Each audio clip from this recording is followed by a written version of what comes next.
특별 새벽기도의 제 첫째 날은 무엇에 대해서 이야기했죠? 첫째 날은 그림을 그리오라. 그림을 그리기 위해서는 우리가 믿음이 필요하다. 그림을 그린 후에는 제비를 뽑아라. 뽑는 것은 나지만은 인도하시는 분은 하나님이시니 순종하라. 그러니까 그림, 믿음, 제비 뽑음, 순종. 그러니까 우리에게 2021년 필요한 것은 믿음과 순종. 이것을 통하여서 하나님께서 여러분의 꿈과 그림을 성취해 주신다 그랬습니다. 둘째 날 어제는 무엇을 했습니까? 희망, 소망을 연습하라. 소망은 그저 하늘에서 떨어지는 것이 아니라 하나님께서 준비된 자에게 주신다고 했습니다. 그래서 희망을 노래하고 희망을 연습해야 하나님께서 고난과 역경 가운데에서 우리에게 소망을 이루게 하신다 그랬습니다. 거기에 필요한 것은 무엇입니까? 기도입니다. 결사적인 기도, 엘리야처럼 생명을 건 기도, 이것이 필요하다 그랬습니다. 잊지 마시고 기도의 제목으로 삼기를 바랍니다. 오늘은 세 번째로 교회에 관한 이야기를 좀 해보겠습니다. 사랑의 교회를 개척하여 심호하셨던 고 옥하는 목사님이 고백하신 말씀입니다. 옥 목사님이 처음에 서초동에서 개척교회를 시작할 때에 가난한 성도들이 많았다고 합니다. 연탄을 끄는 사람, 콩나물 좌판 장사를 하는 사람 등등 가난한 사람들이 많았습니다. 그런데 서초동에 강남 개발 붐이 일어나면서 고층 아파트들이 들어서고 그와 더불어 사랑의 교회에도 부자들과 사회적 상류층의 사람들이 많이 몰려들었습니다. 그러자 하류층 연탄 배달하고 콩나물 장사하는 그런 성도들과 상류층에 있는 돈이 많고 사회적인 지위가 높은 이런 성도들 사이에 갈등과 분쟁이 생기기 시작하였다고 합니다. 급기야 대다수의 하류층 성도들이 옥 목사님에게 울면서 저희들은 교회를 떠날 것입니다. 도저히 맞지가 않습니다. 하면서 통보를 하였다고 합니다. 옥 목사님은 개척교회 시절 가난과 역경을 함께 이겨내었던 그 성도들과 계속 신앙생활을 하고 싶어서 눈물로 호소하고 만류하였으나 많은 하류층의 성도들이 갈등을 이겨내지 못하고 사랑의 교회를 떠났다고 합니다. 불완전한 지상교회에서 흔히 있는 일입니다. 우리 합동 측의 가장 제자훈련과 교회의 모본이었다고 하는 존경하는 옥하는 목사님이 심호할 때도 이런 문제가 있었다고 할 것 같으면 많은 교회에서 오늘날도 갈등과 분쟁으로 교회가 시끄럽고 나누어지고 심지어는 질이 멸렬하여 교회 문을 닫게 되는 경우도 허다합니다. 이러한 문제를 해결할 방도는 없는가? 어떻게 해야 교회가 하나가 되고 흥왕하고 부흥할 것인가? 기독교 신앙의 모델이요 모교회인 초대 예루살렘 교회를 오늘 본문을 통해서 한번 살펴봅시다. 초대 예루살렘 교회는 주님의 명령에 따라 마가의 다락방에서 120명의 성도들이 간절히 기도하던 중에 오순절날 성령 충만함을 받고 시작된 교회입니다. 예루살렘 교회의 초대 담임 목사인 사도 베드로는 성령 충만함을 받자 천하 각국에서 예루살렘에 모여든 제외 유대인들에게 예수 그리스도에 대해서 설교하였습니다. 예수님의 십자가의 죽음에 대해서 말했습니다. 너희들이 예수를 십자가에 못 박아 죽였다. 그러나 하나님께서 그를 3일 만에 부활시키셨고 그리하여 승천하셔서 하늘 영광 하나님 보좌 우편에 앉아 계시고 그분이 약속대로 성령을 보내셔서 오늘 우리가 오순절날 성령 충만함을 받아서 방언도 하고 여러 가지 역사가 나타난 것이다. 이렇게 설교를 했습니다. 그 말씀을 듣고 그들이 예루살렘에 모인 유대인들이 마음의 찔림을 받아 회개하고 성령 세례를 받았습니다. 그리하여 신앙생활을 하니 예루살렘 교회의 성도의 수가 졸지에 3,000명이나 되었다고 합니다. 오늘날도 3,000명이면 어마어마하게 큰 교회인데 그 당시 인구가 몇만 밖에 되지 않는데 3,000명으로 처음 시작했다는 것은 엄청난 것입니다. 뿐만 아니고 그들은 계속해서 한마음으로 성전에 모이기를 힘썼고, 그들은 사도들의 가르침을 받아 교회에 나와서 열심히 말씀을 듣고 예배하고 교제하며 기도에 힘썼습니다. 집에 돌아가서는 하나님을 찬양하고 기쁨과 순전한 마음으로 음식을 먹으니 온 주변의 백성들에게 칭송을 받았으며, 교회가 날로 부흥을 하여서 2만에서 2만 5천 명 정도까지 부흥하였다고 합니다. 뿐만 아니라 모든 물건을 서로 나누어 쓰고 재산과 소유를 팔아서 각 성도들의 사람의 필요에 따라 나누어주는 전무후무한, 이전에도 없었고 이후에도 없는 이런 전설적인 지상교회가 되었습니다. 예루살렘 교회의 부유층도, 예루살렘 교회의 하류층도 오직 예수 안에서 하나가 되는 역사가 나타났습니다. 그런데 이런 초대교회도 사도행전 오늘 읽은 6장에 보면 구제 문제로 인하여서, 구제 문제, 돈 문제, 구제 문제로 인하여 헬라파 과부들과 히브리파 과부들 사이에 분쟁이 일어났습니다.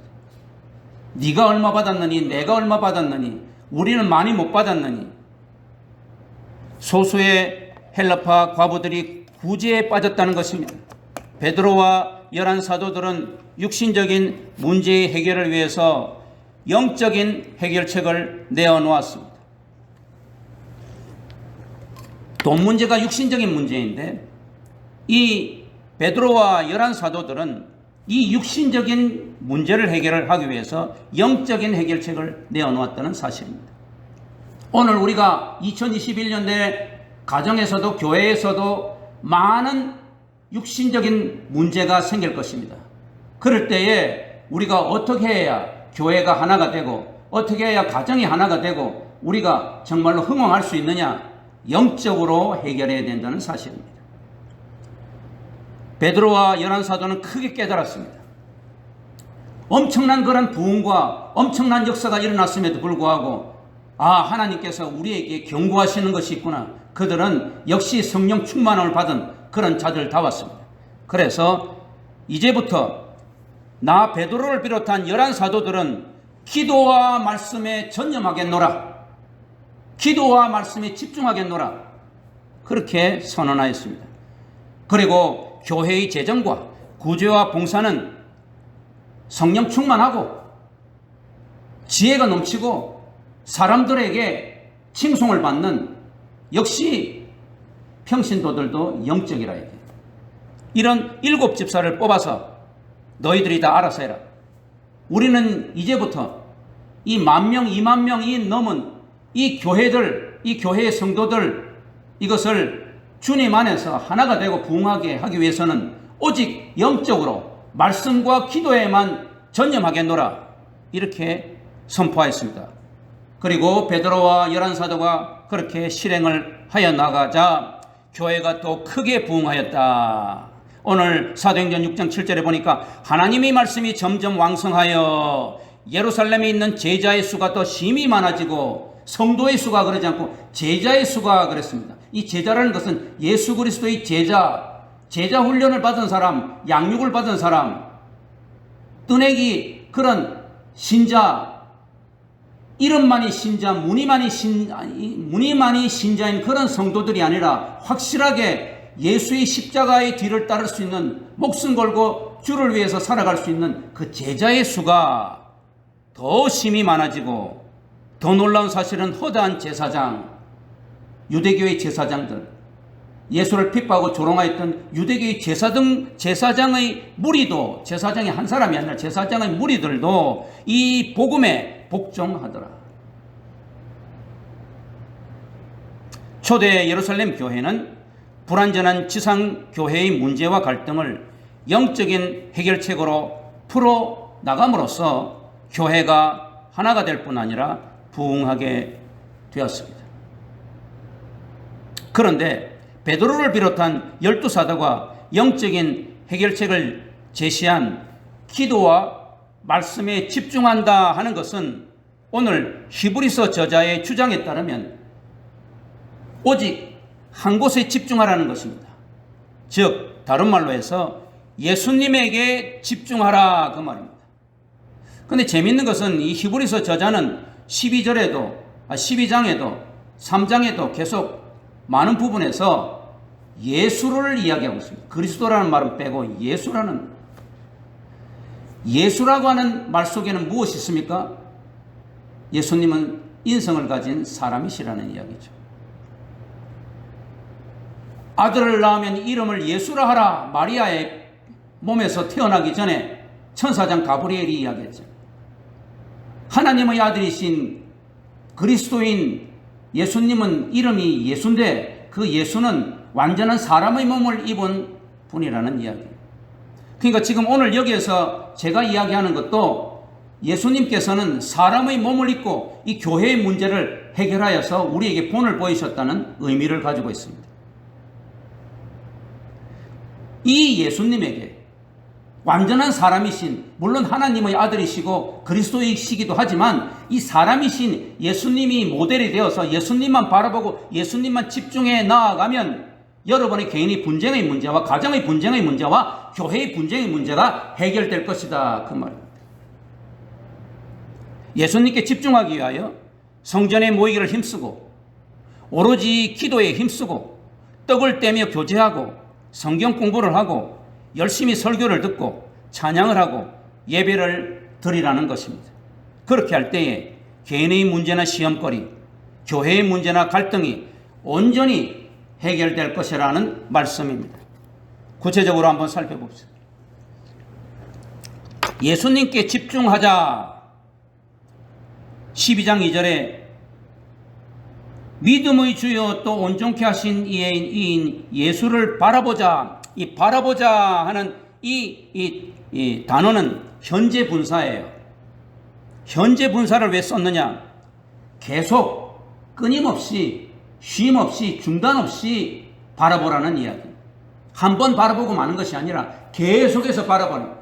오늘도 계속 예수님 바라보면서 기도하고 내일도 예수님 바라보면서 기도하고 모레도 예수님 바라보고 기도하고 가정에서만 아니고 이제 직장에 나가서 일할 때도 예수님 바라보면서 일하고 밥 먹을 때도 예수님 바라보고 밥 먹고 교회 나와서 예배 드릴 때도 예수님만 딱 바라보고 예배를 드려야지 딴 데 정신 팔지 말라 그 말이야. 이 히브리서 저자는 오늘 이 12장 1절에 육상 경기에 우리의 인생의 경주를 비유하고 있습니다. 우리가 인생길을 살아가는 것을 육상 경기에 비유하고 있습니다. 경기 선수가 1등 하려면 어떻게 해야 됩니까? 딱 결승 골인 테이프만 봐야 되잖아요. 특별히 100m 같은 경우는 우사인 볼트가 사람은 먼저 조금이라도 일찍 튀어나가야만 1등 한다고 생각해서 긴장해서 그 골대만 그 골인 지점만 쳐다보고 있잖아요.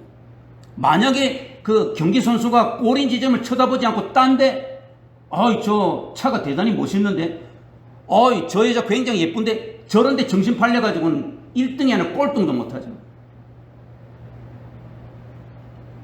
성도들은 경기 선수가 결승 골인 지점에만 계속 주목하고 집중하듯이 오직 예수님에게 계속 집중하라는 뜻입니다. 여기가 이 말씀이 12장 2절에 예수를 바라보라 하는 이 바라보라, 바라보자 하는 이 동사의 이 뜻입니다. 개개인이 인생의 경주에서도 승리하려고 하면 다른 데 눈을 돌리지 말고 오직 예수님에게만 집중해야 됩니다. 교회 공동체도 하나가 되고 부흥하려면 이 칼빈 교회가 다시 한번 일어서서 부흥하고 발전하려면 이것은 양적인 부흥만을 이야기하는 것이 아닙니다. 질적인 부흥을 이야기하는 것이고 이것은 교회의 건강을 이야기하는 것입니다. 부흥하려고 하면 오직 예수님에게만 계속 집중해야 됩니다. 이 일을 위해서 오늘 베드로를 비롯한 11사도가 선언한 것처럼 초대 예루살렘 교회에 문제가 있을 때에 기도와 말씀에 전념하는 것입니다. 성전에 모이기를 힘쓰고 기도와 찬양으로 말씀과 예배로 왜 우리가 전념하느냐? 예수님에게 집중하기 위한 것입니다. 아이가 어릴 때, 그래서 품 안의 자식이라 그러잖아요. 아이가 어릴 때는 엄마만 바라봅니다. 계속해서 엄마에게 집중합니다. 엄마가 눈에 보이지 않으면 지금 자기가 가지고 있는 그 장난감 이런 것이 아무 의미가 없어요. 요즘에 우리 손자아이들이, 저도 몰랐는데 그 녀석들 뭐 4살, 2살, 7살인데 맨날 그 카카오 그 비디오로 나오면 할머니, 할아버지 팽이 사줘, 팽이. 그 팽이도 시리즈가 있더만요. 나 처음 알았어요. 옛날 우리 그 조그만 그런 구닥다리 팽이가 아니라 완전 팽이가 멋있는 것이, 그것이 시리즈로 있어요. 그 팽이 뭐 남바 몇 번 뭐 이런 거 사달래. 그래서 그런 걸 가지고 열심히 놀다가도 엄마가 보이지 않으면 그 팽이가 아무 소용이 없는 거예요. 아무리 맛있는 음식이 있어도 엄마가 보이지 않으면 울면서 엄마를 찾는 거예요. 이게 아이의 특성이에요. 제가 어릴 때,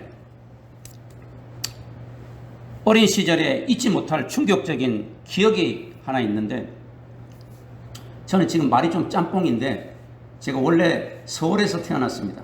순화동에서 태어나서 국민학교 4학년 때까지인가 그렇게 남대문 국민학교를 다녔는데, 국민학교 1학년 때인가로 기억하는데, 여름방학에 오랜만에 저희 어머니하고 기차를 타고 시골에 놀러를 갔는데, 그 어머니 친구 집에 가서 너무 잘해 주시더라고요. 그래서 그냥 밭에서 따가져온 참외에다가 옥수수에다가 포도에다가 한가득 넣고 열심히 먹고 선풍기를 이렇게 틀어놓고 하는데, 너무 아주 맛있게 먹으면서 이렇게 하다가 갑자기 스르르 잠이 들었어요. 근데 너무 조용해서 딱 눈을 떠보니까 엄마가 안 보이는 거예요. 그리고 어머니 친구가 부엌에서 일하다가 와서 깼니? 그러면서 맛있는 거 더 가져오면서 먹으라 그러는데 엄마가 안 보이니까 그때부터 울기 시작해서, 저희 어머니가 한 3시간인가 4시간 후에 돌아오셨는데 계속해서 울어서 온 동네 사람들이 왜 저렇게 우냐 그러면서 화제거리가 됐던, 저로서는 참으로 굉장히 필사적인 몸부림이었던 기억이 아직까지 납니다. 사랑하는 성도 여러분, 예수가 없으면 모든 것을 내가 가졌다고 할지라도 빵입니다. 빵. 반대로 예수가 있으면 내가 모든 것을 잃었다고 할지라도 100입니다. 100. 오늘 우리가 찬송가 94장 불렀잖아요. 주 예수보다 귀한 것은 없네. 세상 부귀보다, 세상 명예보다, 세상 금은보다 바꿀 수가 없네. 우리가 예수만 바라볼 때에 2021년도에도 우리의 모든 분쟁과 문제와 시험거리가 해결됩니다. 육신적인 것이니까 육신적으로 푸는 게 아니에요. 육신적인 것을 영적으로 풀어야 육신적인 것이 해결됩니다. 교회 문제도 마찬가지예요. 내가 한번 해결해 보겠다고, 나는 말의 달인이잖아, 나는 행동의 달인이잖아 하면서 육신적으로 계속 풀려고 하면 더 꼬여서 교회는 어려움을 당하는 것입니다. 육신적인 문제가 생길 때, 이 초대 교회에도 물건을 서로 통용하고 재산을 팔고 토지를 팔아서 서로 나누어 갔던 이런 초대 교회도 지상교회니까, 죄 문제가 가득한 지상교회니까 세상의 과부들이 돈 몇 푼 덜 받았다 더 받았다 해가지고 시험거리가 있잖아요. 이 문제를 성령이 충만하였던, 아마 이전에 베드로와 열한 사도였으면 안 그랬을 거예요. 그러나 오순절날 성령 충만함을 받은 그들, 그래서 예수님께서 예루살렘을 떠나지 말고 성령 충만함을 받으라 그런 거예요. 일하기 전에, 땅끝까지 주의 증인이 되기 전에 너희들은 먼저 받아야 될 것이 있으니 내가 보낸 보혜사 성령의 충만함을 받으라. 성령의 충만함을 받은 이 베드로와 열한 사도는 영적으로 분별력이 생긴 거예요. 우리가 잘못했구나.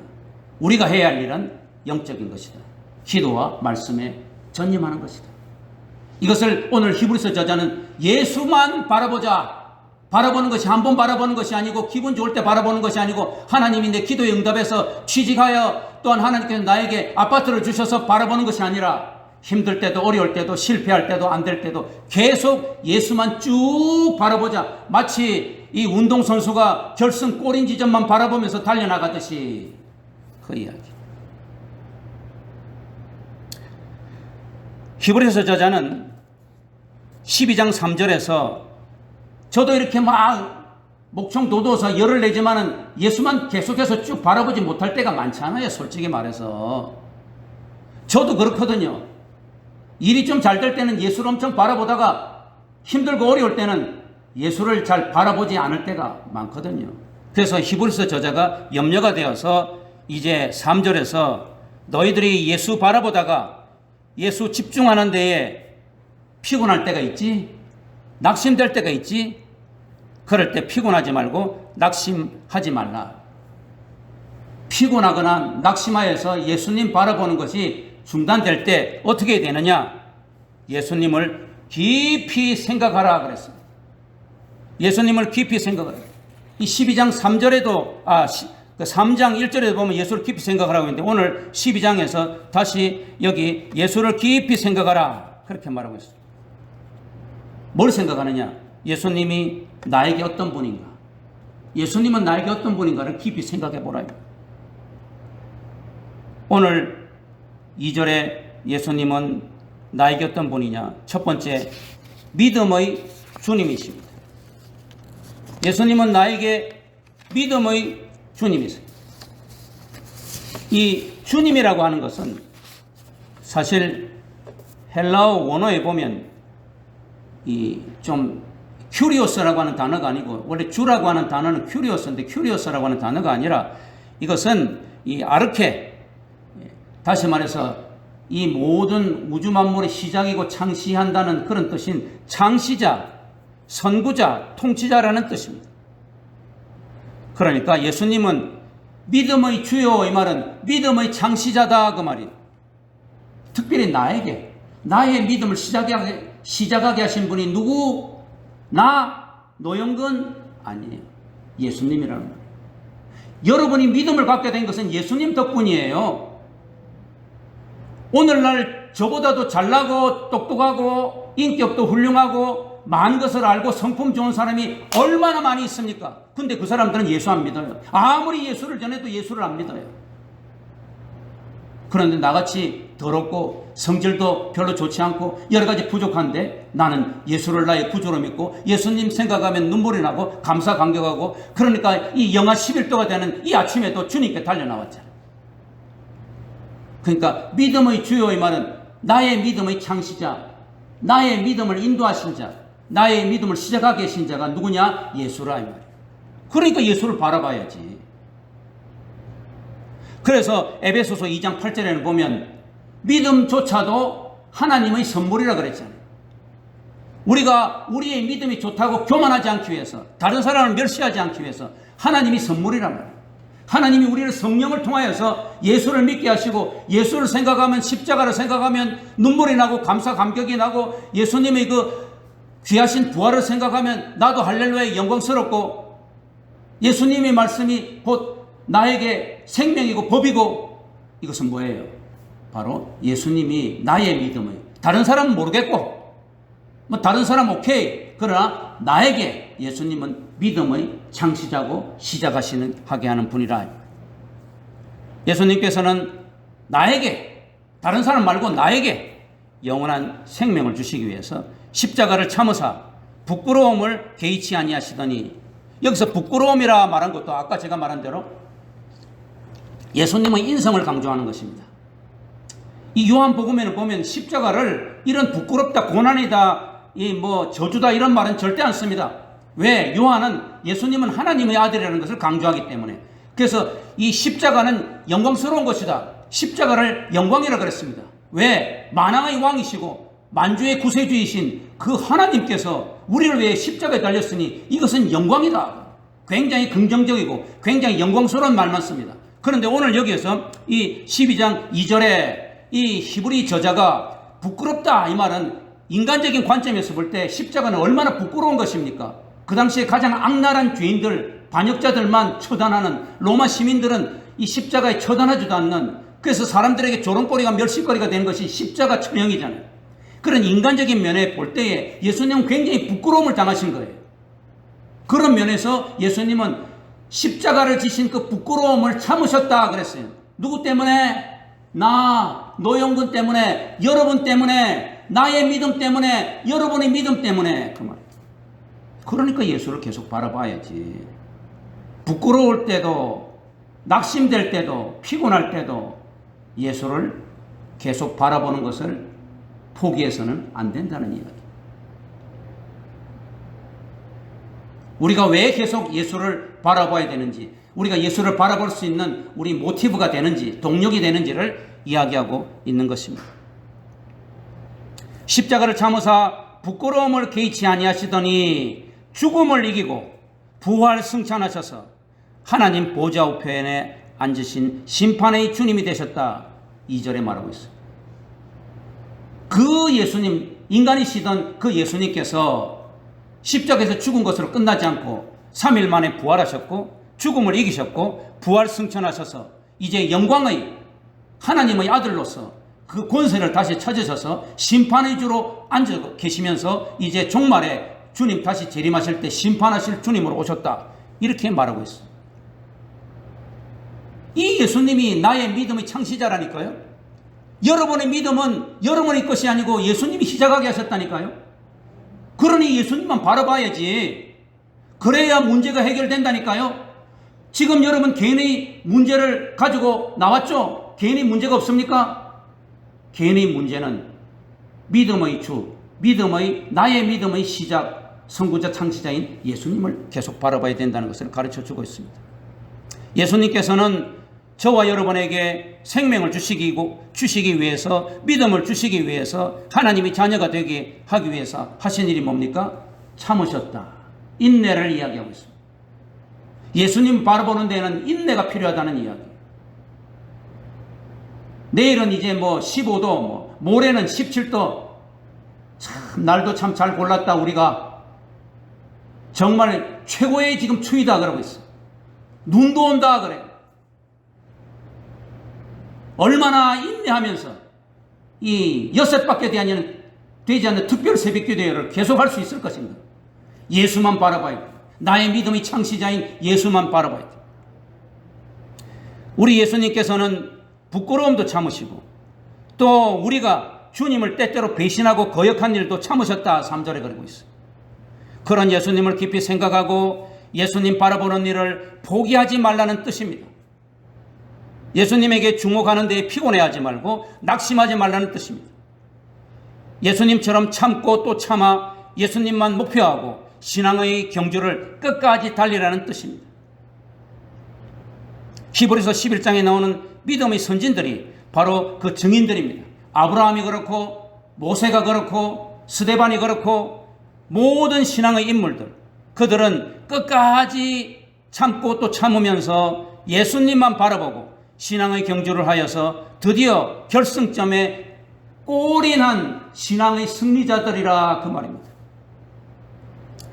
톰 소여의 모험, 허클베리 핀의 모험이라고 하는 이런 유명한 소설을 썼던 미국의 소설가 마크 트웨인이 이 소설로 일약 유명해져서 세계적인 그런 유명인사가 되었습니다. 그래서 그가 영국을 비롯하여 유럽을 돌면서 세계적인 그 내노라 하는 유명 인사들과 열심히 악수를 하고 대화를 하고 교제를 하게 되었습니다. 그런데 그때 같이 동행하였던 5살 난 딸이 어느 날 그 아빠에게 하는 말입니다. 아빠, 이제 유명하다는 세계에 내노라 하는 세계적인 모든 유명 인사들과는 다 교제를 하였네요. 그런데 오직 아빠는 예수님과는 교제를 못했네요. 예수님과만 교제를 아빠는 하지 못했네요. 이 5살 난 아이의 눈에 얼마나 마크 트웨인이 그 유명한 인사들 바라보고 거기 쫓아다니느라고 예수님께 한번 기도도 해보지 않고 예수님 바라보지 못했는가 하는 것이 보였죠. 이 5살 눈에. 아이는 어른의 거울이라 그러죠. 여러분이 집에 어려운 일이 있을 때에, 교회에 어려운 일이 있을 때에 그냥 세상적으로 쫓아다니면서 이 사람 보고 해결하려고 그러고 저 사람 보고 해결하려고 그러고 이 인간적인 문제로 해결하려고 해가지고 하는 것이 여러분의 자녀의 눈에 딱 보입니다. 그럼 여러분의 자녀도 문제가 생기면 커서 뭐합니까? 딱 그렇게 합니다.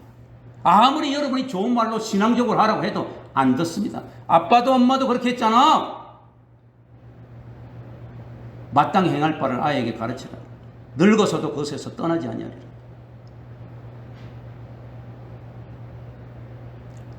두 번째로 온전케 하시는 이 예수를 바라보자 그랬어요. 여기 온전케 하신다 하는 이 동사는 완전하게 하시는 분, 완성자라는 뜻입니다. 즉 우리의 믿음을 완성하시는 분이 예수입니다. 예수님께서는 난 알파와 오메가다. 나는 시작과 끝이다 그랬잖아요. 이것은 이 온 세상의 시작과 끝이라는 말씀도 되지만 나의 믿음의 관점에서 볼 때 내 믿음을 시작하게 하신 분이 누구? 예수님. 내 믿음을 완전히 완성하게 하셔서 하나님 나라 들어가게 하시는 분이 누구? 예수님. 우리는 지금 구원받고 거듭나고 정말로 하나님 나라에 들어갈 티켓을 얻어놓은 것 같은데 완전하게 티켓을 얻은 것은 아닙니다. 그래서 우리는 구원받은 죄인이라고 합니다. 예수의 보혈의 피로 우리는 이신칭이 거듭나고 우리가 하나님의 자녀가 된 것은 맞지만은 우리는 지금 주님 재림하실 때까지 이 계속 구원의 길을 걸어가야 됩니다. 그래서 사도 바울도 무릇 선줄로 생각하는 자는 넘어질까 조심하라. 내가 온 땅에 복음을 전하고 사도로서 열심히 하지만 나도 버림을 받을까 두려워하노라. 조심하고 있어. 우리의 믿음을 시작하게 하시는 이가 예수님이지만 우리의 믿음을 완전히 완성하게 하시는 분이 또한 예수님인 것을 여기서 이야기하고 있습니다. 그러니까 예수님만 바라봐야지. 그러니까 예수님만 계속해서 바라봐야지. 그래야 내 믿음이 완성됩니다. 그래야 내가 하나님 나라에 온전하게 들어갈 수 있습니다. 저 영광의 나라에 영원한 생명을 가질 수 있습니다. 이제 예수 믿었다고 내가 이제 목사가 되었으니까 내가 이제 권사 장로가 되었으니까 나는 이제 오케이 오케이.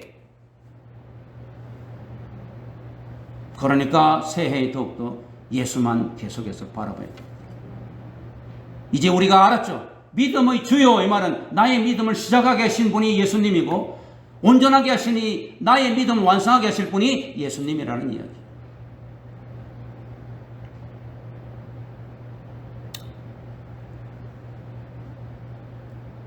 예수님은 우리의 구원과 생명을 완성하시는 분입니다. 예수님은 우리의 믿음의 창시자일 뿐 아니라 믿음의 완성자여 완성하게 하시는 완전하게 하시는 분입니다.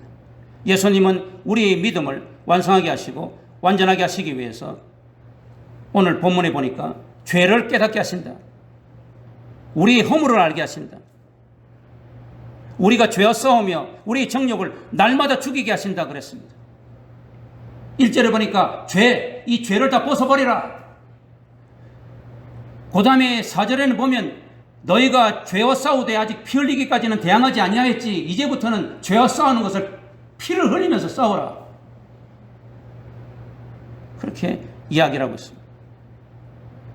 예수님은 우리의 믿음을 완성시키고 완전하게 하시기 위해서 날마다 우리에게 마음속에 얘야 너 그 죄 지으면 안 되는데 너 지금 죄 지었잖아 회개해야 되는데 날마다 우리의 마음에 성령을 통하여서 우리가 죄를 토해내게 하고 다윗처럼 죄를 토해내게 하시고 침상을 눈물로 적시게 하고 그래서 우리가 죄의 짐을 벗어버리게 합니다. 이 죄의 짐을 가지고서는 하나님 나라에 결코 들어갈 수 없기 때문에. 근데 이거 죄 문제 해결하고 죄를 안 짓는 것도 내 힘으로는 할 수 없습니다. 오라 나는 공고한 자로다. 사도 바울이 로마서 7장에서 말했잖아요. 내가 마음의 법으로 날마다 주님을 따르고 죄를 짓고 싶지 않지만은 내 이 더러운 육신의 정욕의 법이 나를 날마다 죄짓게 한다. 내가 날마다 죄를 회개하고 내 죄짐을 내려놓는 것은 누구 덕분? 예수님 덕분입니다. 그래서 예수님은 우리의 믿음을 완성하게 하시고 우리의 구원을 완성하게 하시려고 합니다. 그러니까 예수님만 바라봐야지. 이 사실을 깊이 생각하여 어떤 역경과 환난 가운데서도 예수님만 잠잠히 바라보고 예수님께 전념하여서 인생의 경주를 승리해야 됩니다. 역경과 고난 가운데에서 주님만 잠잠히 바라봐야 돼요. 시편 62편 1절 2절을 보면 다윗이 내 영혼이 주를 잠잠히 바라본다 그랬어요. 그때 이 시편 62편을 쓴 그 역사적인 배경이 어떻다 그랬습니까? 그의 아들 압살롬이 자기 아버지에게 칼을 겨누고 반란을 일으켜서 그가 졸지에 이 추운 겨울에 새벽에 버선발로 머리를 풀어헤치고 도망가 있는데 그걸로 끝나지 않고 온 이스라엘 대군을 이끌고 지금 압살롬이 자기 아버지를 죽이고 왕자를 뺏으려 쳐들어오는 상황이에요. 그때 다윗이 고백한 것입니다. 시편 62편 1절 2절. 나의 영혼이 잠잠히 주만을 바라본다. 주는 나의 소망이시오, 나의 구원이시오, 나의 방패시다. 우리 이 찬송 한번 불러볼까요? 나의 영혼이 잠잠히 한번 불러봅시다.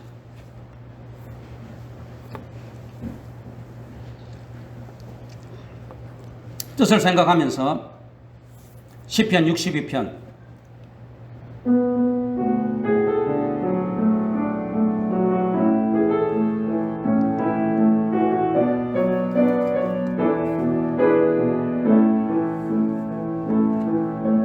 나의 영혼이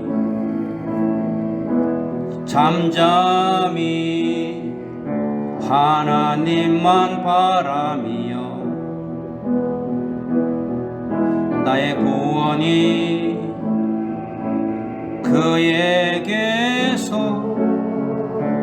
나는도다. 나의 영혼아, 나의 영혼아, 잠잠히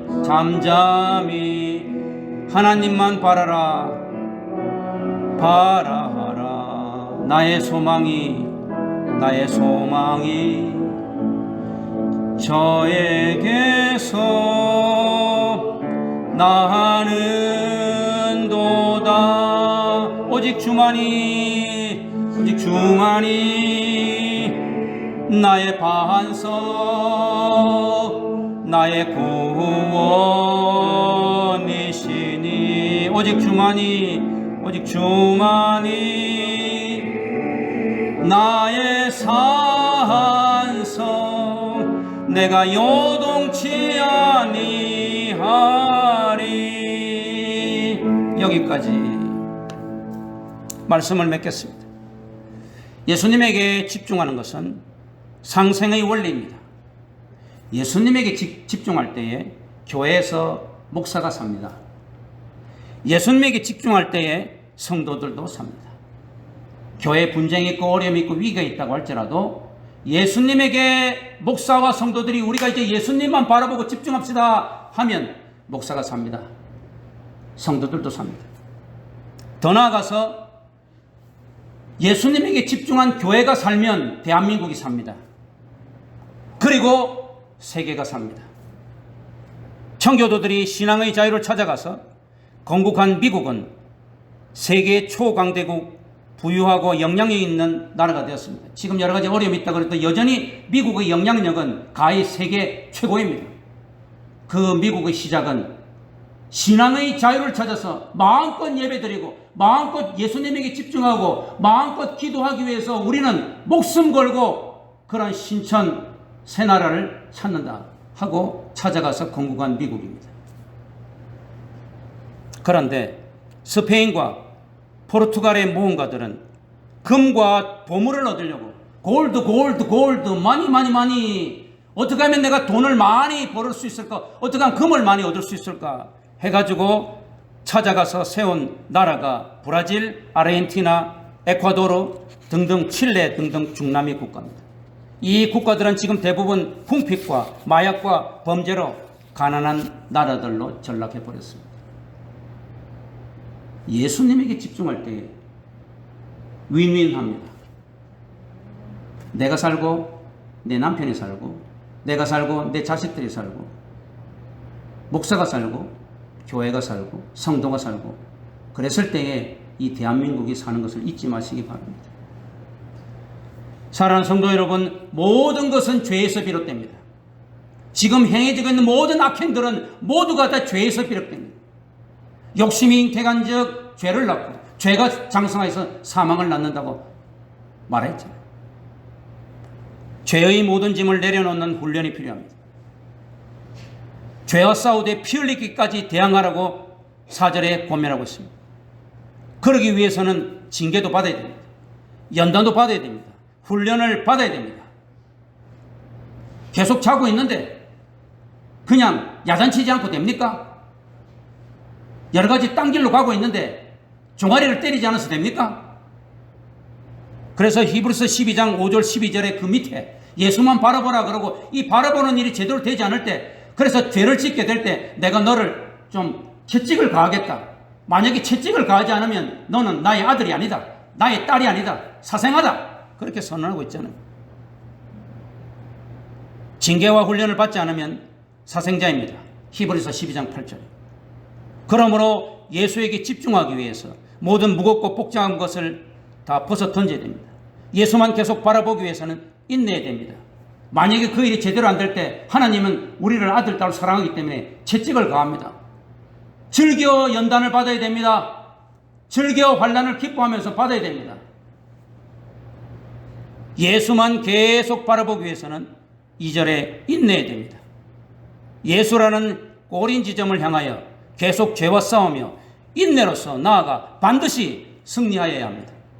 사도 바울의 고백처럼 나는 선한 싸움을 다 싸우고 의의 면류관, 승리의 면류관을 얻었다는 이 승리의 고백이 여러분에게 있게 하기 위해서는 오직 예수만 바라보자, 예수만 계속해서 쭉 집중하자, 예수에게 전념하자. 이것이 오늘 2021년 여러분의 모토가 되기를 바라고, 이 교회의 모토가 되기를 바라고, 우리 모든 대한민국의 그리스도인들의 모토가 되기를 주 예수의 이름으로 축원합니다.